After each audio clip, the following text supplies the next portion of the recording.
Hey guys, what is up?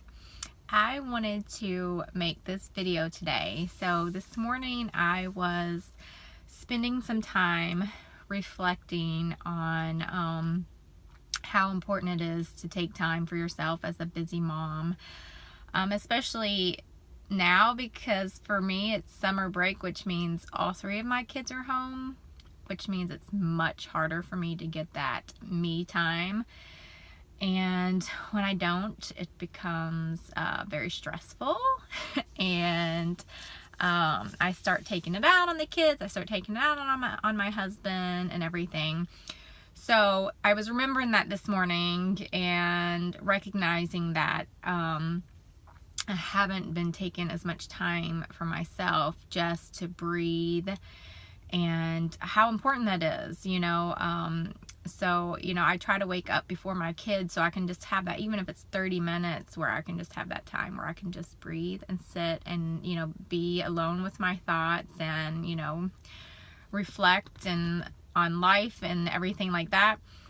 So anyway, as I was doing that this morning, it got me thinking about marriage.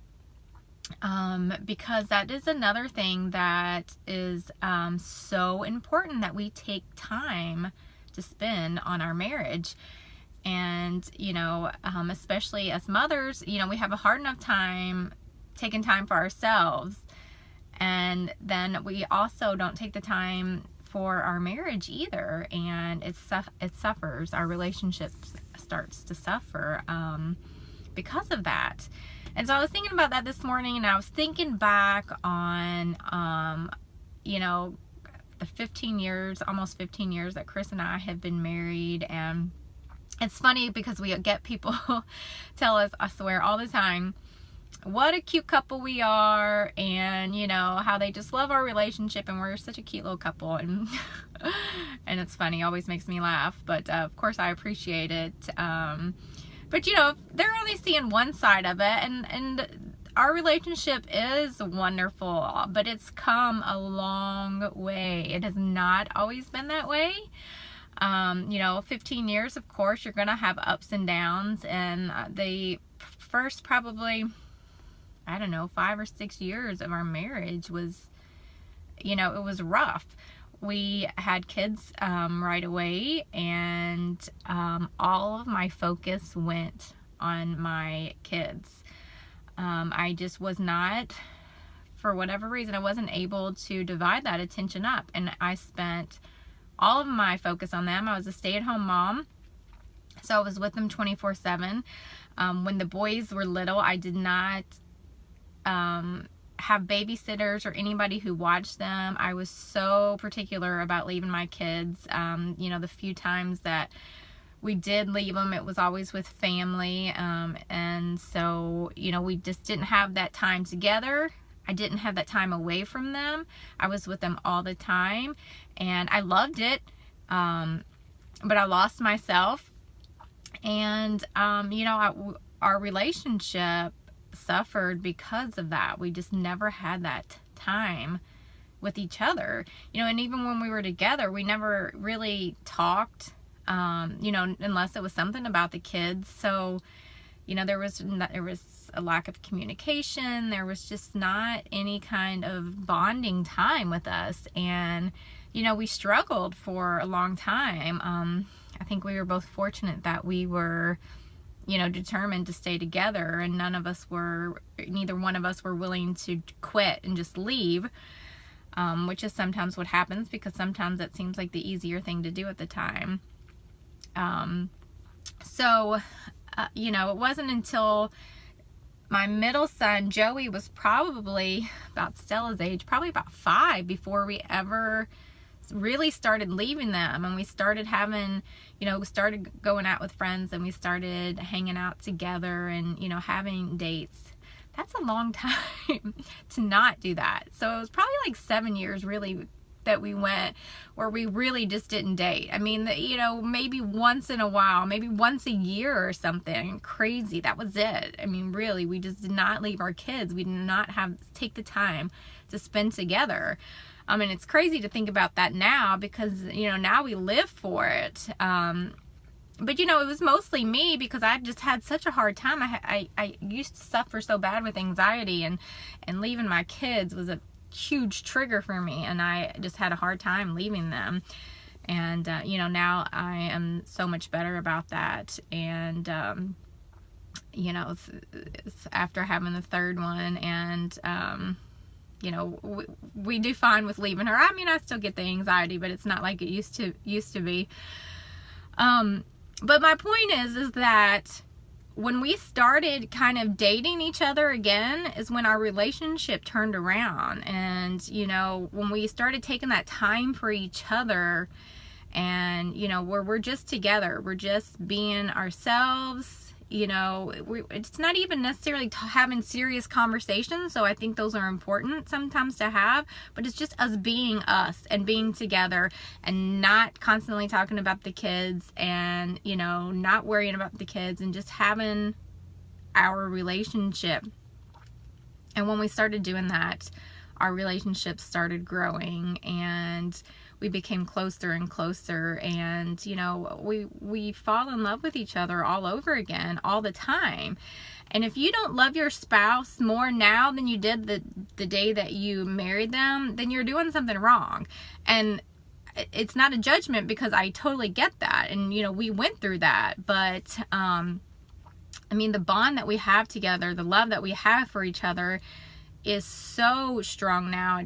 It's not even comparable to the day that we got married, you know. But I think what happens is people get married and they have this big, you know, fairy tale wedding, and it's beautiful and it's all romantic and everything, and then you think that the marriage is supposed to stay like that, but it's not. That's not real life. And though Chris and I have a wonderful relationship, it is not perfect. It is not always a fairy tale. I have been super blessed with having him as a husband. He is an incredible man, an incredible father, an incredible husband. He's not perfect. I know, contrary to some people's belief, he's actually not. He knows it, but he is. He's perfect for me. Like, you know, he really is. And I'm not perfect, not in the least bit. So there's no way that our marriage can be perfect. There's just no way. We're not perfect people. And if you are getting married thinking that you're going to have this big romantic relationship for the rest of your life, and it's going to be a fairy tale and everything's going to be perfect, well, you're mistaken. I mean, you need to be realistic about it. You need to know that there's going to be ups and downs, and that it's okay. But it's how you handle it and how you learn from it. It's funny because I feel like I could give so much. I could sit here and give so much marriage advice, not because I'm perfect or because our marriage is perfect, but because we've had the hard times. We have struggled. We have gone through, you know, we've gone through deaths in our family. We have gone through the financial struggle. We have gone through hardships with our kids. We have gone through hard times. And it is through those hard times, how you handle them, that is going to define your relationship, is going to define your life, your future. And so what we have done through that is we've learned through those hard times. We've learned what's worked, what hasn't worked. And we are always trying to find a better way. I'm still a work in progress. I'm sure that Chris would be happy to tell you that is true. I still focus too much on the kids and not enough on our marriage a lot. And but now I'm noticing that, and I'm trying to correct it, but it's, you know, it's a process. It's not going to happen overnight. And as long as you realize that, you know, you're not perfect and your marriage is not perfect and you're not expecting it to be, and you just keep learning, you know, you learn from each other, you learn about yourself, and you're not always trying to fix the other person, but fix yourself. And I am constantly reminding myself of that. But I just wanted to make this little video just because I think it is so important that not just for yourself, you know, you definitely need to take that time for yourself as moms, and you know, away from your kids, away from your husband, and be you and just breathe.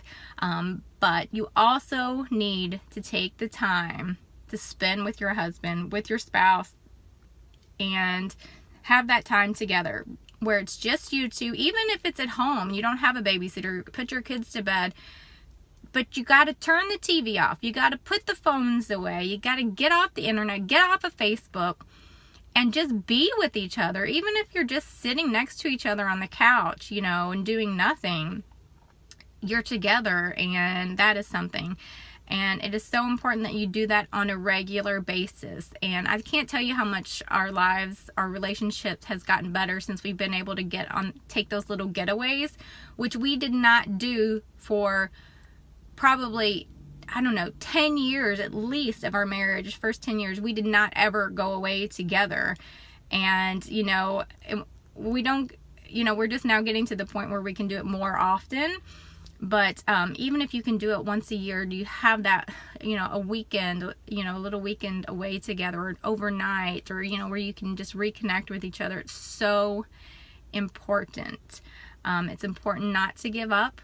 It's important to fight for your marriage and to spend that time together, reconnect on a regular basis. I hope this helps somebody out there. Have a great day, everyone.